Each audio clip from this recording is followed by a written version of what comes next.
परम सत्कारयोग साध संगत जी, सारे ही रसना पवित्र करिए ते आखिए धन श्री सतगुरु प्रताप सिंह जी, धन श्री सतगुरु जगजीत सिंह जी, धन श्री सतगुरु उदय सिंह जी। साध संगत जी, आज की साखी संबंधित है माता सुरजीत कौर ते कमलजीत सिंह तबला वादक इंग्लैंड।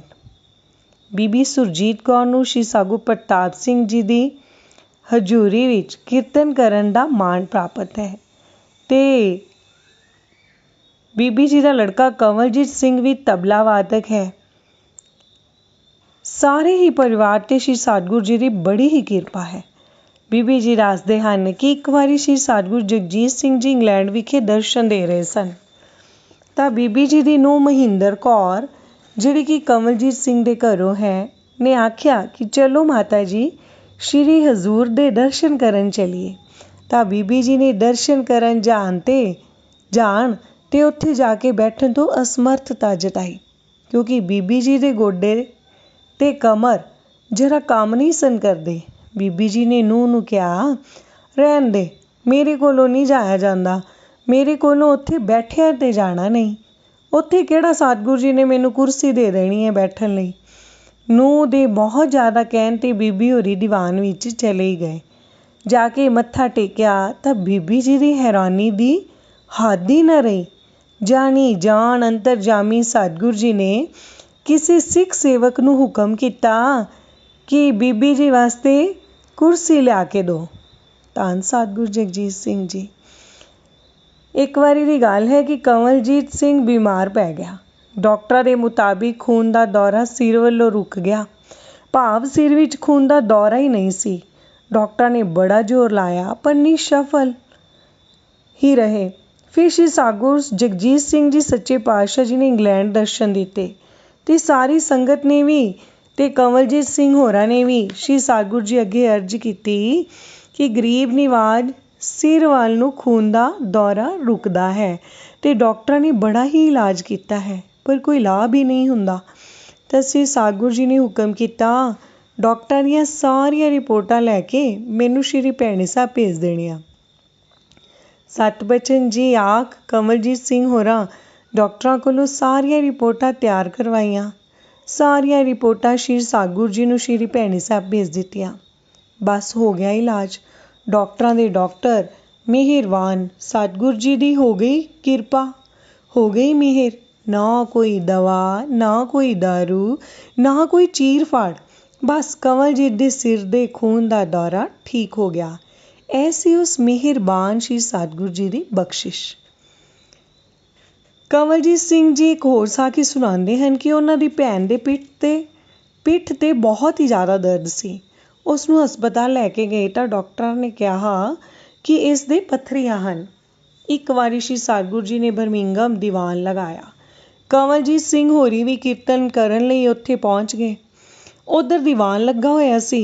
जांदियां ही कमलजीत सिंह ने अर्ज की, गरीब निवाज मेरी भैन पत्थरियां दे दर्द नाल बहुत परेशान है जी, वो हस्पताल विच दाखल है जी, किरपा करो उसकी हालत सुधर जावे जी। श्री सतगुरु जी ने पंडित जी नूं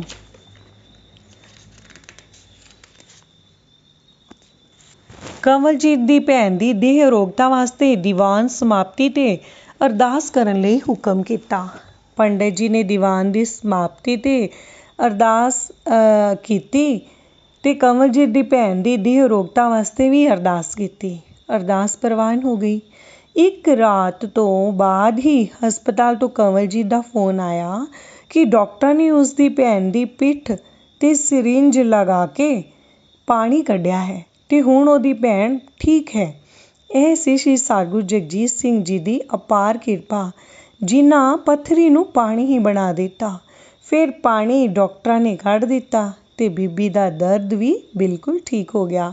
संत कमलजीत सिंह जी दसदे हन कि एक बारी वो सच्चे पातशाह जी दे दौरे समय उन्हां नाल कीर्तन करन लई लीड्स पहुंचे।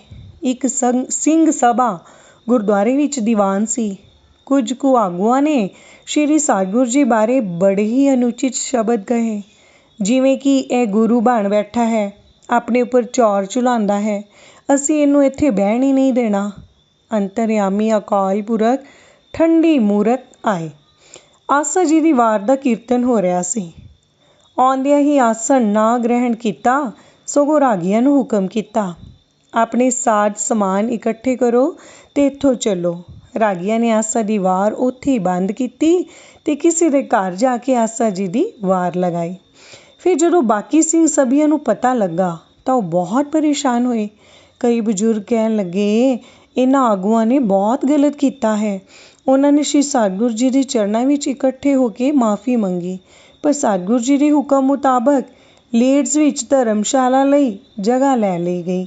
ਸਾਰੇ ਰਾਮਗੜ੍ਹੀਆ ਗੁਰਦੁਆਰਿਆਂ ਵਿੱਚ ਹਲਚਲ ਮਚ ਗਈ।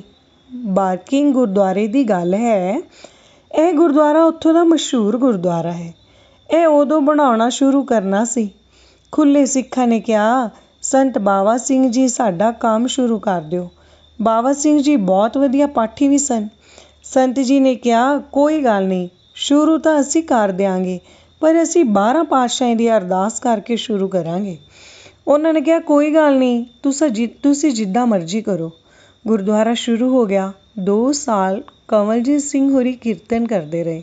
ਜਿਸ ਦਿਨ ਨਵੀਂ ਬਿਲਡਿੰਗ ਦੀ ਓਪਨਿੰਗ ਸੈਰਾਮਨੀ ਸੀ, ਉਸ ਦਿਨ ਉਹਨਾਂ ਨੇ ਬਾਵਾ ਸਿੰਘ ਅਤੇ ਨਾਮਧਾਰੀ ਸੰਗਤ ਨੂੰ ਨਹੀਂ ਬੁਲਾਇਆ, ਕਿਉਂਕਿ ਇਹ 12 ਪਾਤਸ਼ਾਹੀਆਂ ਦੀ ਅਰਦਾਸ ਕਰਨਗੇ। ਸਤਿਗੁਰੂ ਜੀ ਦੀ ਰਜ਼ਾ ਹੀ ਇੱਦਾਂ ਦੀ ਸੀ ਕਿ ਉਹਨਾਂ ਨਿਗੁਣਿਆਂ ਕੋਲੋਂ ਮਾਣ ਨਹੀਂ ਸੀ ਲੈਣਾ। ਇੱਕ ਹੋਰ ਸਾਖੀ ਕੰਵਲਜੀਤ ਸਿੰਘ ਹੋਰੀ ਦੱਸਦੇ ਹਨ ਕਿ ਨੈਰੋਬੀ ਸ਼੍ਰੀ ਸਤਿਗੁਰੂ ਜੀ ਦਾ ਦੌਰਾ ਸੀ। ਕੰਵਲਜੀਤ ਸਿੰਘ ਦੇ ਪਿਤਾ ਦਾ ਕੰਮ 2-3 ਥਾਈਂ ਸੀ। ਸੱਚੇ ਪਾਤਸ਼ਾਹ ਜੀ ਨੇ ਹੁਕਮ ਕੀਤਾ ਨਾਲ ਦੌਰੇ 'ਤੇ ਚੱਲਣ ਲਈ, ਤਾਂ ਬਾਵਾ ਸਿੰਘ ਨੇ ਕਿਹਾ, ਪਾਤਸ਼ਾਹ ਜੀ, ਮੈਂ ਆਪਣੇ ਵਰਕਰਾਂ ਨੂੰ ਕੰਮ 'ਤੇ ਲਗਾ ਕੇ ਹੁਣੇ ਹੀ ਆਉਂਦਾ ਹਾਂ। ਬਾਵਾ ਸਿੰਘ ਹੋਰੀ ਆਪਣੇ ਕੰਮ 'ਤੇ ਗਏ। 2-3 ਥਾਵਾਂ 'ਤੇ ਆਦਮੀਆਂ ਨੂੰ ਕੰਮ 'ਤੇ ਲਗਾ ਕੇ ਵਾਪਸ ਆ ਰਹੇ ਸਨ ਕਿ ਇੱਕ ਲਾਰੀ ਉਹਨਾਂ ਦੇ ਕਦੇ ਖੱਬੇ ਪਾਸੇ ਤੇ ਕਦੇ ਸੱਜੇ ਪਾਸੇ ਟਕਰਾਉਣ ਨੂੰ ਫਿਰੇ। ਲਾਰੀ ਸਾਮਾਨ ਨਾਲ ਲੱਦੀ ਸੀ ਤੇ ਉੱਪਰ 5-6 ਕਾਲੇ ਹਬਸ਼ੀ ਬੈਠੇ ਸਨ। ਬਾਵਾ ਸਿੰਘ ਨੇ ਆਪਣੀ ਗੱਡੀ ਓਵਰਟੇਕ ਕਰਨੀ ਚਾਹੀ, ਪਰ ਲਾਰੀ ਵਾਲਾ ਫਿਰ ਅੱਗੇ ਆ ਗਿਆ। ਜਿਉਂ ਹੀ ਲਾਰੀ ਬਾਵਾ ਸਿੰਘ ਦੀ ਗੱਡੀ ਵਿੱਚ ਵੱਜੀ, ਕਿਉਂਕਿ ਲਾਰੀ ਵਾਲਾ ਹਬਸ਼ੀ ਸ਼ਰਾਰਤ ਕਰ ਰਿਹਾ ਸੀ, ਤੇ ਬਾਵਾ ਸਿੰਘ ਦੀ ਗੱਡੀ ਨਾਲ ਇਸ ਤਰ੍ਹਾਂ ਹੋਇਆ ਜਿਵੇਂ ਕਿਸੇ ਨੇ 1 ਫੁੱਟ ਜ਼ਮੀਨ ਤੋਂ ਚੁੱਕ ਕੇ ਇੱਕ ਸਾਈਡ 'ਤੇ ਰੱਖ ਦਿੱਤਾ ਹੋਵੇ। ਬਾਵਾ ਸਿੰਘ ਦੀ ਗੱਡੀ ਨਾਲ ਇਸ ਤਰ੍ਹਾਂ ਹੋਇਆ ਜਿਵੇਂ ਕਿਸੇ ਨੇ 1 ਫੁੱਟ ਜ਼ਮੀਨ ਤੋਂ ਚੁੱਕ ਕੇ ਇੱਕ ਸਾਈਡ 'ਤੇ ਰੱਖ ਦਿੱਤੀ ਹੋਵੇ। ਇਹ ਕਰਨੀ ਰੱਬ ਦੀ ਸੀ, ਜਿਹੜੇ ਰੱਬ ਦੇ ਨਾਲ ਉਹ ਦੌਰਾ ਕਰਨ ਲਈ ਆ ਰਹੇ ਸਨ। ਕਾਲੇ ਹਬਸ਼ੀਆਂ ਦੀ ਲਾਰੀ ਦਾ ਇਸ ਤਰ੍ਹਾਂ ਹੋਇਆ ਕਿ ਉਹ ਪਲਟਾ ਖਾ ਕੇ ਪਹੀਏ ਉੱਪਰ ਤੇ ਉੱਪਰੋਂ ਥੱਲੇ ਹੋ ਕੇ ਪਰਾਂ ਜਾ ਡਿੱਗੀ। ਕਾਲਾ ਡਰਾਈਵਰ ਲਹੂ ਲੁਹਾਨ ਹੋ ਗਿਆ। ਬਾਵਾ ਸਿੰਘ ਦੀ ਗੱਡੀ ਦਾ ਇੰਜਨ ਬੰਦ ਸੀ ਬਿਲਕੁਲ, ਪਰ ਗੱਡੀ ਥੋੜ੍ਹੀ ਅੱਗੇ ਤੱਕ ਆਪਣੇ ਆਪ ਚੱਲਦੀ ਗਈ। ਅੱਗੇ ਜਾ ਕੇ ਗੱਡੀ ਰੁਕ ਗਈ। ਐਨੇ ਨੂੰ ਜਿਹੜੇ ਕਾਲੇ ਆਦਮੀ ਲਾਰੀ ਦੇ ਉੱਪਰ ਬੈਠੇ ਸਨ, ਉਹ ਵੱਡੇ ਵੱਡੇ ਚਾਕੂ ਲੈ ਕੇ ਬਾਵਾ ਸਿੰਘ ਵੱਲ ਆ ਗਏ।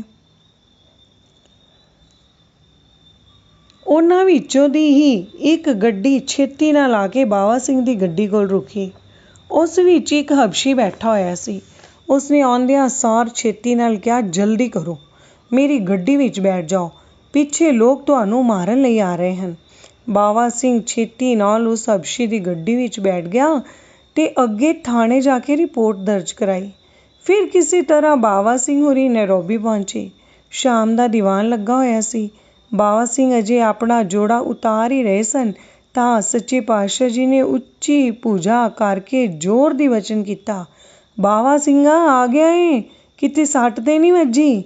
ਬਾਵਾ ਸਿੰਘ ਨੇ ਸਨਿਮਰ ਹੋ ਅਰਜ਼ ਕੀਤੀ, ਗਰੀਬ ਨਿਵਾਜ, ਸੱਟ ਤੇ ਕਿਤੇ ਨਹੀਂ ਵੱਜੀ, ਪਰ ਗੱਡੀ ਤੇ ਸਾਰੀ ਹੀ ਟੁੱਟ ਗਈ ਹੈ।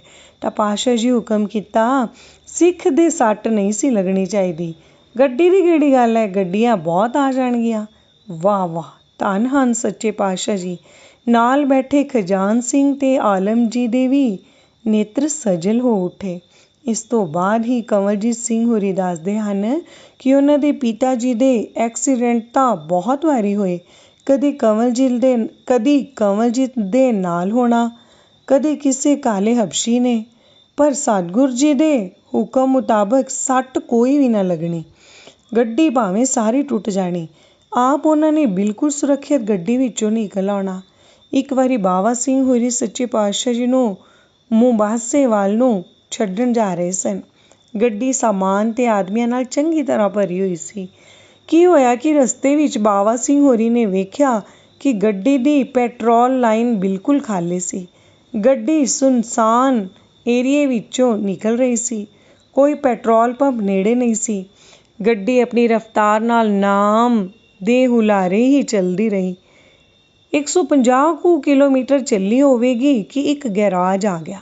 ਗੱਡੀ ਰੁਕੀ, ਐਸੀ ਰੁਕੀ ਕਿ ਬਿਲਕੁਲ ਜਾਮ, ਕਿਉਂਕਿ ਪਾਤਸ਼ਾਹ ਜੀ ਨੇ ਆਪਣੀ ਕਿਰਪਾ ਨਾਲ ਗੱਡੀ ਨੂੰ ਠੀਕ ਜਗ੍ਹਾ 'ਤੇ ਪਹੁੰਚਾ ਕੇ ਹੀ ਰੋਕਿਆ ਸੀ। ਇੱਕ ਮਕੈਨਿਕ ਨੇ ਗੱਡੀ ਨੂੰ ਚੈੱਕ ਕੀਤਾ ਤਾਂ ਪਤਾ ਲੱਗਿਆ ਕਿ ਪੈਟਰੋਲ ਦੀ ਟੰਕੀ ਵਿੱਚ ਸੁਰਾਖ ਸੀ ਤੇ ਤੇਲ ਤਾਂ ਪਹਿਲਾਂ ਹੀ ਨਿਕਲ ਚੁੱਕਾ ਹੋਇਆ ਸੀ। ਗੱਡੀ ਸਤਿਗੁਰੂ ਜੀ ਦੀ ਕਿਰਪਾ ਨਾਲ ਪੈਟਰੋਲ ਤੋਂ ਬਿਨਾਂ ਹੀ ਚੱਲਦੀ ਰਹੀ। ਜਦੋਂ ਬਾਵਾ ਸਿੰਘ ਨੇ ਪੈਟਰੋਲ ਦੀ ਲਾਈਨ ਖਾਲੀ ਦੇਖੀ ਤਾਂ ਅਰਦਾਸ ਕੀਤੀ ਸਤਿਗੁਰੂ ਜੀ ਦੇ ਚਰਨਾਂ ਵਿੱਚ ਕਿ ਇਸ ਉਜਾੜ ਵਿੱਚ ਤੇਲ ਕਿੱਥੋਂ ਪਵਾਉਣਾ ਹੈ। ਇਹ ਨਹੀਂ ਸੀ ਪਤਾ ਕਿ ਟੰਕੀ ਵਿੱਚ ਸੁਰਾਖ ਹੈ। ਇਹ ਤੇ ਸ਼੍ਰੀ ਸਤਿਗੁਰੂ ਜੀ ਦੀ ਹੀ ਕਿਰਪਾ ਸੀ ਜੋ ਗੱਡੀ ਪੈਟਰੋਲ ਤੋਂ ਬਿਨਾਂ ਹੀ ਚੱਲਦੀ ਰਹੀ। ਧੰਨ ਸ੍ਰੀ ਸਤਿਗੁਰੂ ਜਗਜੀਤ ਸਿੰਘ ਜੀ।